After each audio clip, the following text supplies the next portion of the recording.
Good morning ছাত্ররা। তোমাদের class 7-এর জন্য যে ডিজিটাল ক্লাস শুরু করা হয়েছে, অন্যান্য ক্লাসে তো আরও আগে থেকে চলছিল, তোমাদেরও এবারে শুরু হচ্ছে। তো তোমাদের এই ডিজিটাল ক্লাসে অঙ্কের ওপর যে ক্লাসগুলি হওয়ার কথা তার মধ্যে সম্ভবত আজকেই হয়তো প্রথম ক্লাস হচ্ছে, বা তোমরা অন্য স্যার ক্লাস করে থাকলেও আমার আজকেই ফার্স্ট ক্লাস তোমাদের, ঠিক আছে? তো প্রথম দিনই আমার যেটা মনে হলো যে আমি তোমাদের একটা খুব ছোট্ট এবং সহজ এবং ইন্টারেস্টিং একটা চ্যাপ্টার সেটা নিয়ে আলোচনা করব, সেটাই ঠিক করেছি। তো সেই মতো আজকে আমাদের আলোচ্য বিষয়বস্তু হচ্ছে গণিতের 16 নম্বর অধ্যায়, যেটার নাম হচ্ছে দ্বিস্তম্ভ লেখো। 16 নম্বর চ্যাপ্টার দ্বিস্তম্ভ লেখো। তো এই চ্যাপ্টারটা আলোচনা করতে গিয়ে থিওরি পার্ট সেরকমভাবে আমি কিছু আলোচনা করব না। আমি চেষ্টা করব তোমাদের অনুশীলনী থেকে 2টি অঙ্ক করে দেওয়ার এবং সেই 2টি অঙ্ক ভালো করে বুঝিয়ে দেওয়ার যে কিভাবে প্রসেসটা করার, এবং তার মাধ্যমে তোমরা তোমাদের অনুশীলনীর বাকি অঙ্কগুলো অনায়াসে করতে পারবে, বা এই চ্যাপ্টারটা সম্পর্কে অর্থাৎ কীভাবে দ্বিস্তম্ভ লেখো আঁকতে হয় সেটা সম্পর্কে তোমাদের সম্যক একটা ধারণা হবে। তো আমি দেখো লেখা আছে কোষে দেখি 16। তোমাদের এই চ্যাপ্টারের যে অনুশীলনীটা আছে সেটা হচ্ছে কোষে দেখি 16। তার 3 দাগের অঙ্কটি আমি যতটা তোমাদের বইতে দেওয়া আছে বিস্তারিত আমি না লিখে জাস্ট ছকটা লিখে দিয়েছি। তোমরা সবচেয়ে ভালো হয় তোমরা যদি পাশে তোমাদের অঙ্কের বইটি নিয়ে বসো। তা 3 নম্বর অঙ্কটিতে যে বলা আছে প্রশ্নটা বলেছে যে আমাদের সপ্তম শ্রেণীর 55 জন ছাত্র এবং অষ্টম শ্রেণীর 60 জন ছাত্রের প্রিয় খেলার তথ্য জোগাড় করে নিচের টেবিলে লিখলাম। এই তথ্য দ্বিস্তম্ভ চিত্রের মাধ্যমে প্রকাশ করি। অর্থাৎ কি বলেছে না, বলেছে মনে করো তোমাদের ক্লাস 7-এ আছে 55 জন স্টুডেন্ট, আর 8-এ মনে করো 60 জন স্টুডেন্ট আছে। তোমরা কয়েকজন মিলে সবার তথ্য কালেক্ট করলে যে ক্লাস 7-এ যেসব স্টুডেন্টরা আছো তোমাদের মধ্যে কে কোন খেলা বেশি পছন্দ করো সেই রেকর্ডটা কালেক্ট করলে, এবং আরও কয়েকজন মিলে মনে করো অষ্টম শ্রেণীতে গিয়ে ওদের যে 60 জন স্টুডেন্ট আছে তার প্রত্যেকে কে কোন খেলাটা বেশি পছন্দ করে তার একটা তালিকা তৈরি করলে এবং সেটাকে এই আকারে প্রকাশ করলে। ছকটা একটু বুঝিয়ে দিই। এখানে তো আছে খেলা 7, 8, আমি সংক্ষেপে লিখেছি। 7 মানে হচ্ছে সপ্তম শ্রেণীর ছাত্র, 8 মানে অষ্টম শ্রেণীর ছাত্র সংখ্যা, সপ্তম শ্রেণীর ছাত্র সংখ্যা, অষ্টম শ্রেণীর ছাত্র সংখ্যা। ক্রিকেট 7-এর 12 জন, 8-এর 14 জন পছন্দ করে। ফুটবল 7-এর 14 জন, 8-এর 16 জন পছন্দ করে। হ্যাঁ, একইভাবে সাঁতার 8-এর 8 জন, 7-এর 8 জন, 8-এর 10 জন পছন্দ করে। এইভাবে ক্রিকেট, ফুটবল, সাঁতার, হকি এবং খোখো এই 5টি খেলা বেছে নেওয়া হয়েছে। এখন এই তালিকা থেকে আমাদেরকে কি করতে হবে না, একটা দ্বিস্তম্ভ লেখো আঁকতে হবে। তো প্রথমে একটু আমি হিন্টস দিই যে দ্বিস্তম্ভ লেখোটা কি। সেটা জানতে গেলে আগে আমাকে জানতে হবে স্তম্ভ লেখোটা কি জিনিস। স্তম্ভ লেখো কি? স্তম্ভ লেখো আঁকতে হলে আমাদেরকে দুটো অক্ষ প্রথমে টানতে হয়, পরস্পর উল্লম্ব বা পরস্পরভাবে লম্ব দুটো অক্ষ টানতে হয়। এরকম এর আগে তোমরা টেনেছো এক্স অক্ষ, ওয়াই অক্ষ, তো সেরকমই এইটাকে মূল বিন্দু ধরা হয়।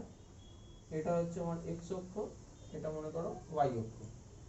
এখন দেখো এখানে যেমন 7 আর 8 দুটো ক্লাসের ডেটা দেওয়া আছে, মনে করো শুধু 7-এর ডেটা দেওয়া থাকলো, সেক্ষেত্রে যে লেখোটা হবে সেটা হবে স্তম্ভ লেখো। আর যেহেতু দুটো ক্লাসের ডেটা দেওয়া আছে সেজন্য এটা হচ্ছে দ্বিস্তম্ভ লেখো। বুঝা গেছে? যদি শুধুমাত্র স্তম্ভ লেখো হয় তাহলে কি করে আঁকতে হয় না, সেক্ষেত্রে দুটো জিনিস থাকে। এক হচ্ছে অনুভূমিক দিকে লিখতে হয় এই যে কি কি খেলার নাম লেখা আছে সেগুলো। ক্রিকেটের জন্য একটা স্তম্ভ বা পিলার, ফুটবলের জন্য একটা পিলার হবে, সাঁতারের জন্য একটা পিলার হবে, হকির জন্য একটা পিলার হবে, এরকম বিভিন্ন পিলার হবে।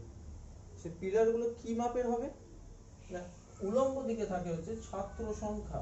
অর্থাৎ যেমন ক্রিকেট পছন্দ করে 12 জন, তাহলে এদিকে সেরকম ভাবে 12 ঘর আমাকে নিয়ে নিতে হবে, নিয়ে সেরকম একটা পিলার হবে মনে করো এইটা।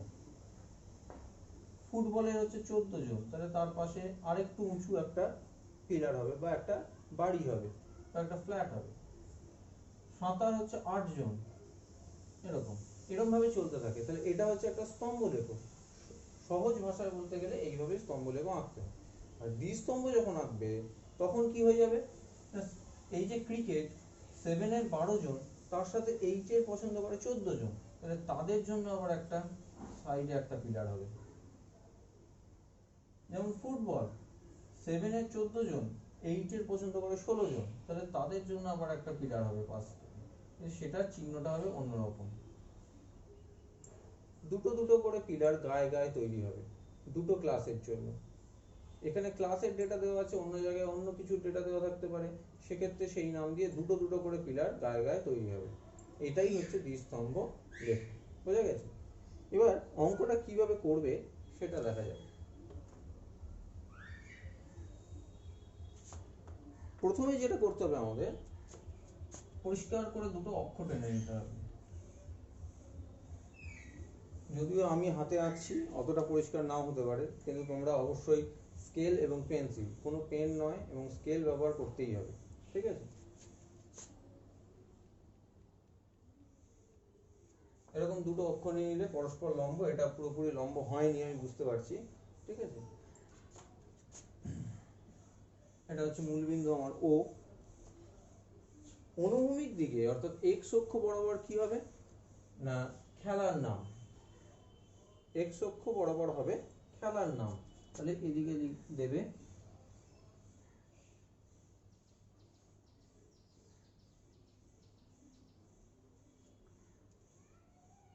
খেলা, দিয়ে একটা তীর চিহ্ন। উলম্ব দিকে কি হবে না, ছাত্র সংখ্যা।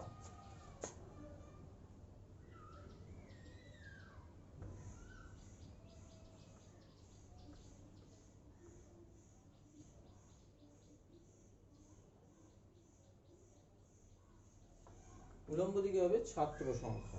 এদিকে খেলার নাম, যেটা ফিক্সড সেটা অনুভূমিক দিকে, আর যেটা পরিবর্তনশীল, কোথাও 12, কোথাও 14, কোথাও 16, কোথাও 8, কোথাও 10, সেটা হচ্ছে উলম্ব অক্ষ বরাবর। ঠিক আছে?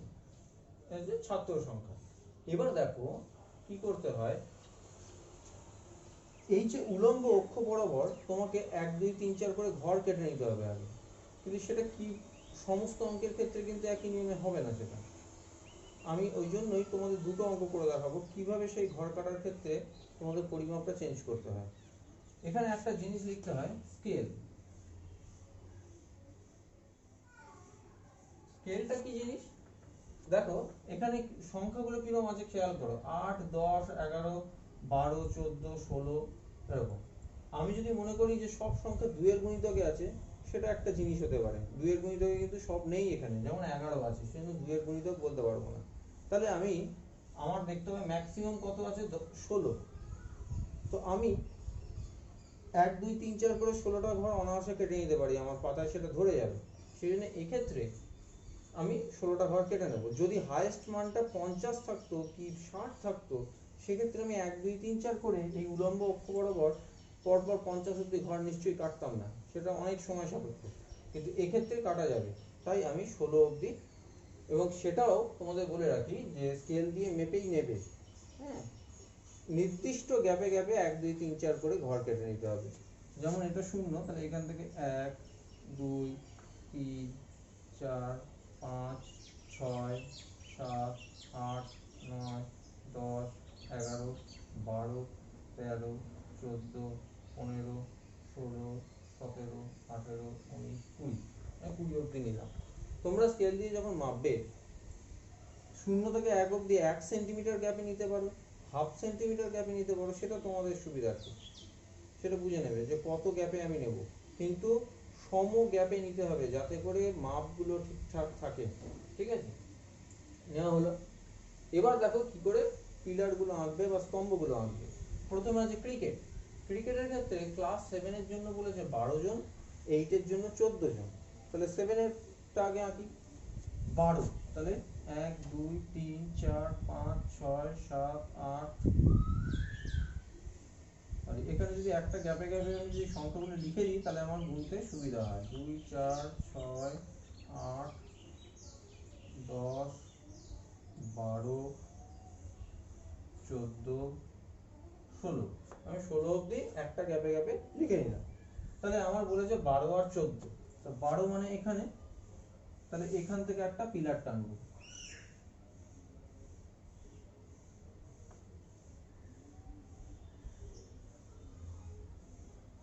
হলো? তাহলে এটা হচ্ছে ক্লাস 7 এর ক্রিকেট পছন্দ করা ছাত্র সংখ্যা নির্দেশিত একটি স্তম্ভ। একইভাবে 8 এর হচ্ছে 14 জন, তাহলে এর থেকে 2 বেশি, তাহলে 14 মানে এখানে, তাহলে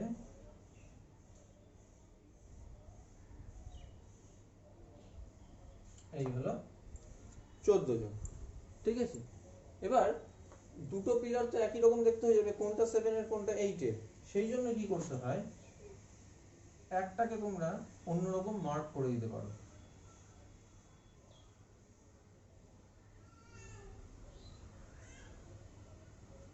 এটা আমি অন্য রং দিয়ে করলাম, কিন্তু তোমার নট নেসেসারি যে তোমাদের অন্য রং দিয়ে করতে হবে, কারণ তোমরা তো পেন্সিল দিয়েই করবে।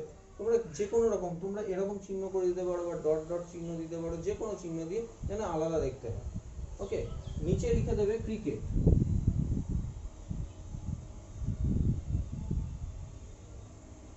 তাহলে ক্রিকেটের পিলারটা হয়ে গেল বা ক্রিকেটের স্তম্ভটা হয়ে গেল। এক্ষেত্রে আরেকটা জিনিস আমার বলার, যে এই যে পিলারগুলো বা এই স্তম্ভগুলো কতটা চওড়া হবে, সেটাও নির্ভর করছে তোমাদের উপর, যে তোমরা কতটা চওড়া নেবে। এবং সেক্ষেত্রেও লক্ষণীয় যে প্রতিটা পিলারের থিকনেস বা চওড়াটা যেন সমপরিমাণ হয়। এরকম যেন না হয় এই পিলারটা এরকম মোটা, পাশের পিলারটা একদম সরু, তার পাশেরটা আরো মোটা পিলার করে দিলে, এরকম যেন না হয়। প্রতিটা স্তম্ভের থিকনেস বা চওড়াটা সমান হতে হবে, তবেই সেই ছবিটি দেখতে ভালো হবে। ঠিক আছে, তো এটা গেল ক্রিকেটে। এবার একইভাবে আমরা ফুটবলেরটা যদি করি, ফুটবলের কি আছে, 14, 16, 7 এর জন্য 14, 8 এর জন্য 16। তাহলে একটু গ্যাপ নিয়ে নাও, কিছুটা গ্যাপ নিয়ে আমরা করবো। তাহলে 14 মানে এতটা,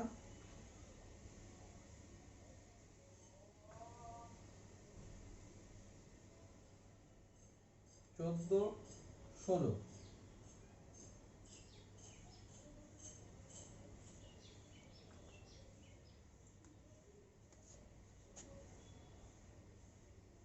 তাহলে ক্লাস 8 এর যে স্তম্ভটা, সেটাকে আমরা একটু অন্যরকম পার্থক্য আনার জন্য একটা রং করে দিলাম। তাহলে তলায় লিখতে হবে ফুটবল। বোঝা গেছে?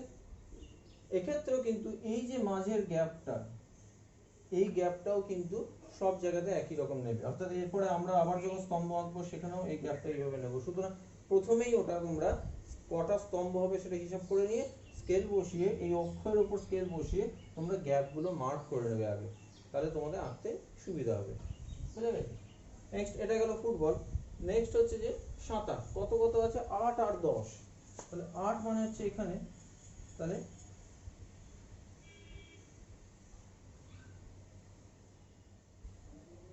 8 আর 10,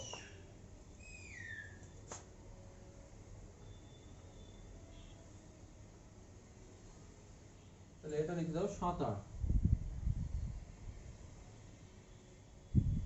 অর্থাৎ প্রতিটা স্তম্ভের ক্ষেত্রে সেটা কোন খেলাকে নির্দেশ করছে সেটা তলায় মেনশন করে দিতে হবে।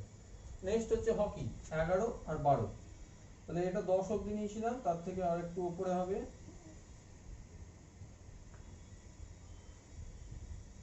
11, 12।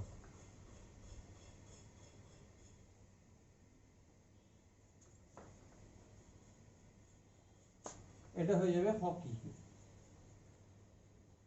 আর নেক্সট লাস্ট যেটা আছে সেটা খো খো, 10 আর 8। তাহলে 10 মানে এরকম জায়গা থেকে হবে, 10 আর 8।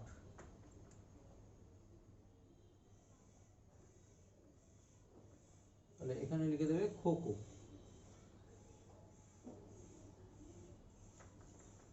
হলো? আচ্ছা, তাহলে এই হচ্ছে আমার দ্বিস্তম্ভ আয়তলেখাটা, এইরকম দেখতে হবে। এখনো কমপ্লিট হয়নি। প্রথম কথা যে স্কেল, স্কেলটা কি লিখবে এখানে, 1 একক সমান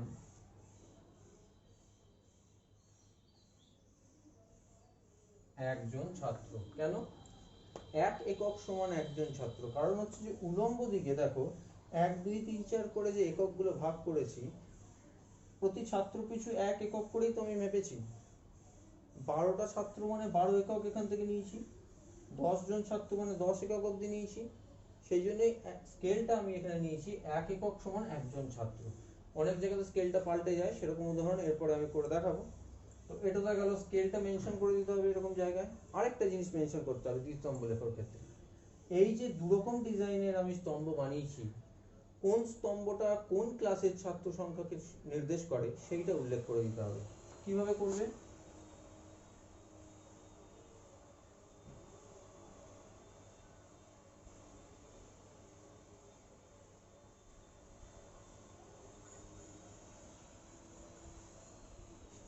দেখো, সাদা পিলারটা বা সাদা স্তম্ভগুলো সূচিত করছিল ক্লাস 7 এর ছাত্র সংখ্যা, তাহলে এরকম বক্স দিয়ে 7 এর ছাত্র সংখ্যা, বা তোমরা আরো ডিটেইলসে লিখে দেবে সপ্তম শ্রেণীর ছাত্র সংখ্যা। আরেকটা,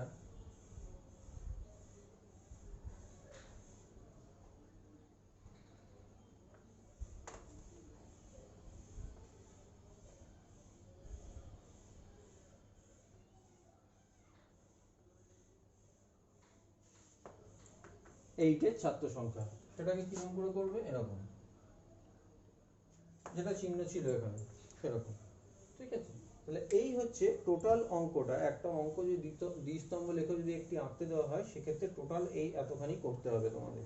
ছকটা দেওয়া থাকবে, প্রথমেই দুটো অক্ষ টেনে নেবে, ছেদ বিন্দুটাকে মূল বিন্দু নাম দেবে। আচ্ছা, নেক্সট হচ্ছে যে জিনিসটার কোনো মান হবে না, যে জিনিসটা পরিবর্তনশীল নয়, যেমন এখানে ক্রিকেটের এই খেলার নামগুলো, এগুলো হচ্ছে থাকবে এদিকে অনুভূমিক রেখা বরাবর, তাহলে এখানে লিখে দেবে খেলা তীর চিহ্ন। আর ছাত্র সংখ্যাটা পরিবর্তনশীল, সেটা হবে উলম্ব অক্ষ বরাবর, এদিকে ছাত্র সংখ্যা উপরের দিকে অ্যারো দিয়ে দেবে। নেক্সট কি করবে? স্কেলটা এখানে মেপে নিতে হবে, যেহেতু এক্ষেত্রে হাইয়েস্ট মান আছে 16, সুতরাং আমি এক ঘর সমান একটা ছাত্র সংখ্যা আমি নিতেই পারি, কোনো অসুবিধা হবে না, সেইভাবে নিয়ে নেবে। খুব ছোটোর মধ্যে যদি করতে যাও না, তাহলে কিন্তু ছবিটা দেখতে বাজে হয়ে যায়, কারণ স্তম্ভগুলো বেশি বড় হয় না, বেশি বড় হলে সেই ছবিটা অনেক স্পষ্ট হয়, অনেক পরিষ্কার হয়। এবার কি করবে? যেমন প্রথমে আছে ক্রিকেট, তলায় ক্রিকেট লিখলে তার করেসপন্ডিং স্তম্ভগুলো আমাকে এঁকে নিতে হবে। ফুটবল, তার করেসপন্ডিং স্তম্ভগুলো এঁকে নিতে হবে, এবং প্রতিটা স্তম্ভের চওড়াটা যেন একই হয়, আবারও বলে দিচ্ছি, সেটা খেয়াল রাখতে হবে। ঠিক আছে, এইভাবে এঁকে স্কেলটা এখানে মেনশন করে দিতে হবে, আর কোন স্তম্ভটা কোন ক্লাসের ছাত্র সংখ্যা নির্দেশ করে সেটা বলে দিতে হবে। ওকে, তাহলে এটা গেল আমাদের আজকের আলোচ্য উদাহরণ দুটির মধ্যে প্রথম উদাহরণ। ঠিক আছে, এরপর আমি নেক্সট উদাহরণটা আলোচনা করব, তার আগে আমি সেই প্রশ্নটা তোমাদের টুকে দিই।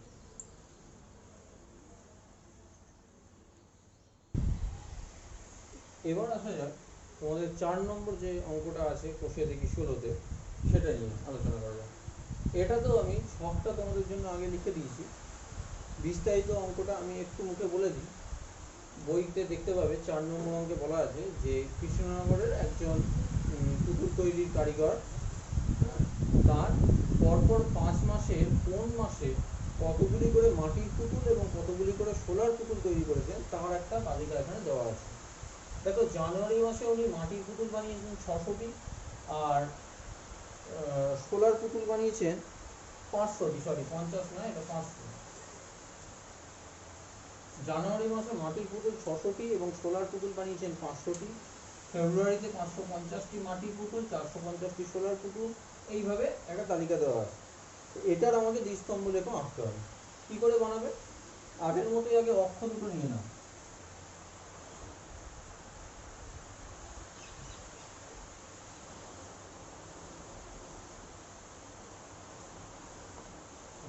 নিচের দিকে লিখতে হবে মাস,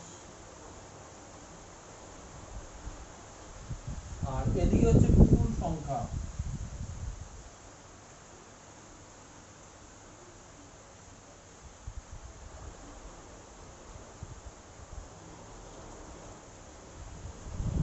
এদিকে হচ্ছে পুতুল সংখ্যা। এবার দেখো, এখানে একটা জিনিস লক্ষণীয়, আমি যে জন্য আগের অঙ্কটার ক্ষেত্রে বলেছিলাম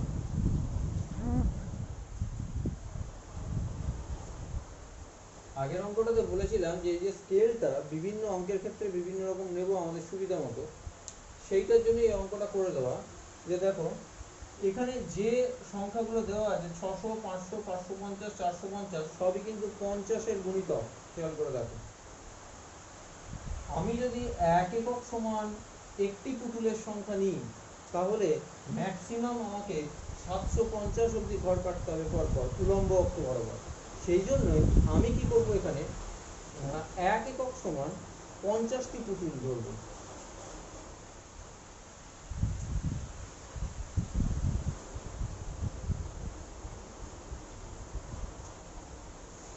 এক একক সমান এখানে 50টি পুতুল ধরব।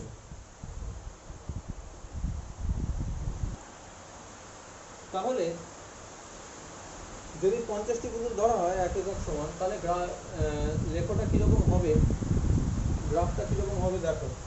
প্রথমে আসি জানুয়ারি মাসে, মাটির পুতুল আছে কটা, 600টা। তাহলে 50 দিয়ে 600কে 50 দিয়ে ভাগ করলে কত হয়, 12। সরি, তার আগে আমাকে এখানে ঘরগুলো কেটে নিতে হবে। 1 2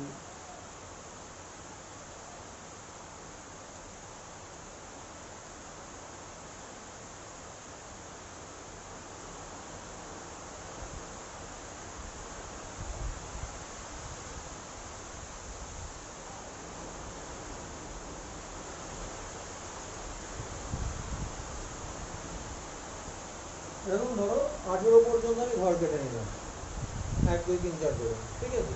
তাহলে প্রথমে আছে জানুয়ারি মাসে, মাটির পুতুল হচ্ছে 600টি। তাহলে 50 দিয়ে 600কে ভাগ করে তাহলে হয় 12। তাহলে আমি কত ঘর নেব, 12 ঘর বা 12 একক মাপ নেব উলম্ব অক্ষ বরাবর। তাহলে 12 মানে হচ্ছে এখানে। তাহলে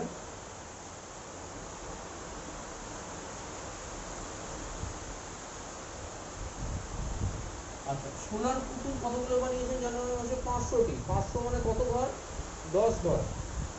10 × 50 করলে 500 হয়, তাহলে 10 ঘর।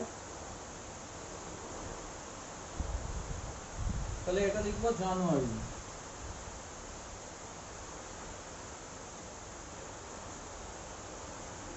জানুয়ারি। নেক্সট হচ্ছে ফেব্রুয়ারিতে আছে, মাটির পুতুল হচ্ছে 550টি, 50 দিয়ে ভাগ করলে 11। আর এটা হচ্ছে 450টি, 50 দিয়ে ভাগ করলে 9। তাহলে 11 আর 9 একক মাপ নিয়ে দুটো স্তম্ভ আনবো। তাহলে 11 মানে হচ্ছে এখানে,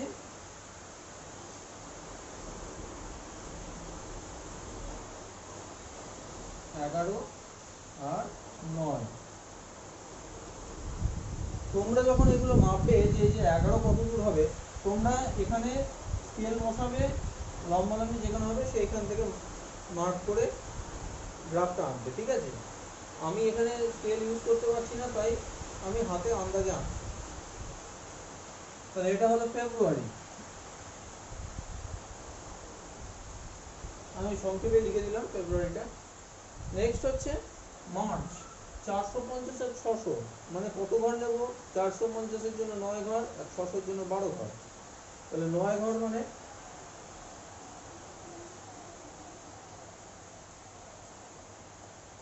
9 ঘর আর 12 ঘর।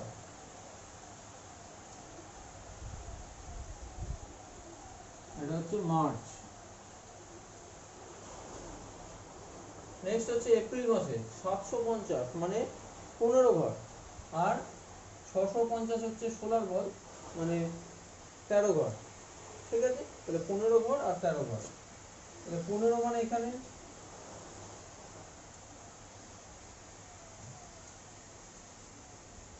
15 ঘর আর 13 ঘর। এটা হচ্ছে এপ্রিল।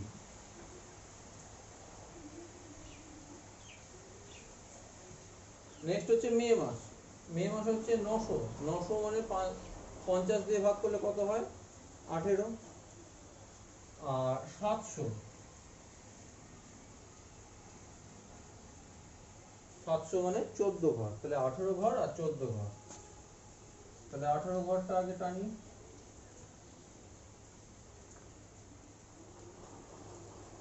18 ঘর আর এটার জন্য হচ্ছে 14 ঘর। এটা হচ্ছে মে মাস হলো। তাহলে সবকটা মাসের আমার টানা হয়ে গেল স্তম্ভগুলো। এবার কি করতে হবে, দু রকম স্তম্ভ আছে, একটা মাটির পুতুলের স্তম্ভ আর একটা সোলার পুতুলের স্তম্ভ। তাহলে তাদের মধ্যে পার্থক্যটা আনতে হবে।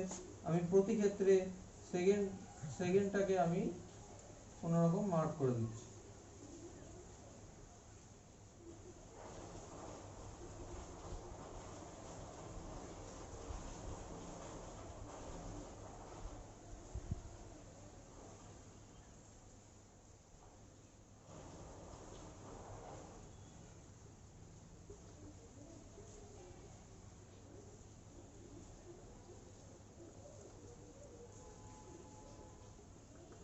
ঠিক আছে, এবার কি করতে হবে, আর কি কাজ বাকি, এবার আমাকে কোন স্তম্ভটা কোন ধরনের পুতুলকে সূচিত করে সেটা উল্লেখ করতে হবে।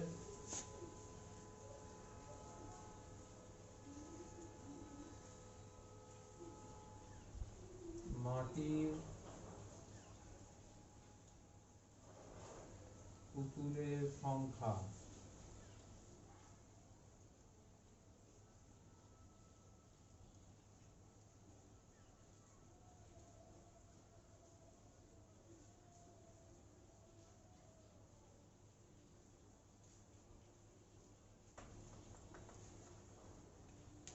সোলার পুতুলের সংখ্যা।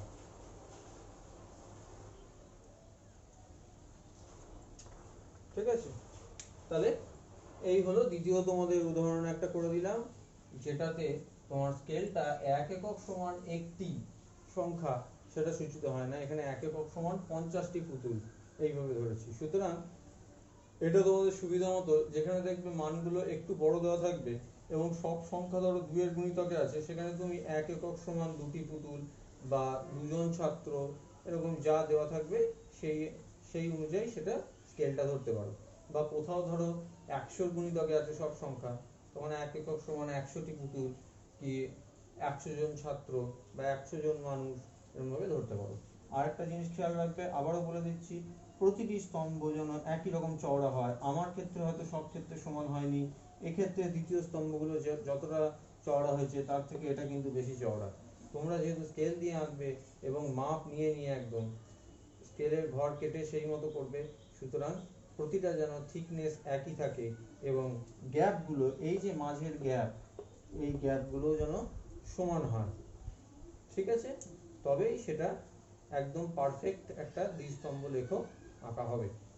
তো এই চ্যাপ্টারে অর্থাৎ কোষে দেখি 16তে খুব বেশি সংখ্যক প্রবলেম করতে দেওয়া নেই, সম্ভবত 8টা কি 9টা প্রবলেম করতে দেওয়া আছে, তার মধ্যে দুটো আমি তোমাদের দেখিয়ে দিলাম। এই দুটো অবশ্যই বাড়িতে প্র্যাকটিস করবে এবং বাকিগুলিও করবে, এবং যদি সম্ভব হয় করে আমাকে হোয়াটসঅ্যাপে তোমরা দেখাতে পারো। ঠিক আছে, তাহলে আজকে এই পর্যন্তই।